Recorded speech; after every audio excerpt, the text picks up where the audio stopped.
Mahaba man po ang drama at bangayan pero para sa isang dating senador, isa lamang malaking political play. Anaitang rason sa muli breakup ni Pangulong Marcos Jr. at Vice President Sara Duterte. Para sa buong detalye, kukwento sa atin ni Carlo Villaseñor.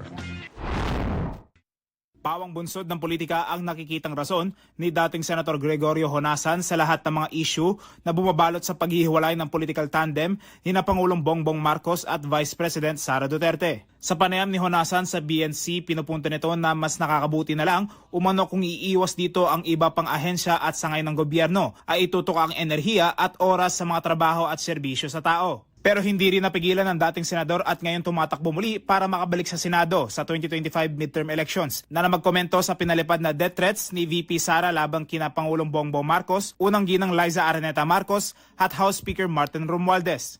Binigyan diin ni Honasan ang kahalagaan ng tamang asal ng mga halal na namumuno sa bansa para magbigay ng magandang ehemplo sa mga global Pilipinos. But my bottom line is that's politics. We should not be distracted by that.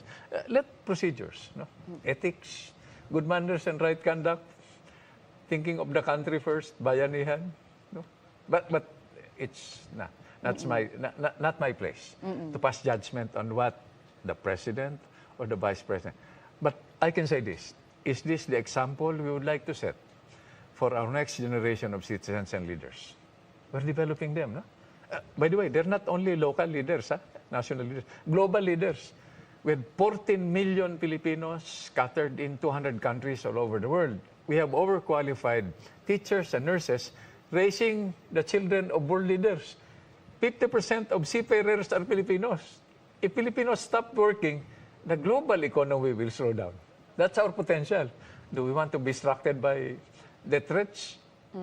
Sa isyu ng pagkakaroon ng access ng mga mambabatas sa ayuda programs ng gobyerno, hindi umano trabaho ng mga kongresista at senador ang pamumudmod nito kundi nasa kontrol lang dapat ng mga ahensya ng gobyerno. Gate ni Honasan, nakaangkla lang dapat umano sa centralized at klarong database kung sino ang mga kwalipikadong beneficiaries ng ayuda at wala ito sa kamay ng mga mambabatas. It cannot possibly be attributed to, the generosity and the good heart of our legislators. Ayuda is to help.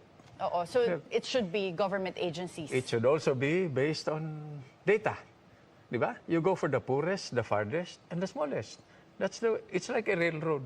No railroad earns by itself. It's the economic activity. So you connect the farthest, the poorest, even if there are few votes and hindi ka kikita ron, you balance the interest. Ako si Carlo Villaseñor para sa Kwentong Politiko.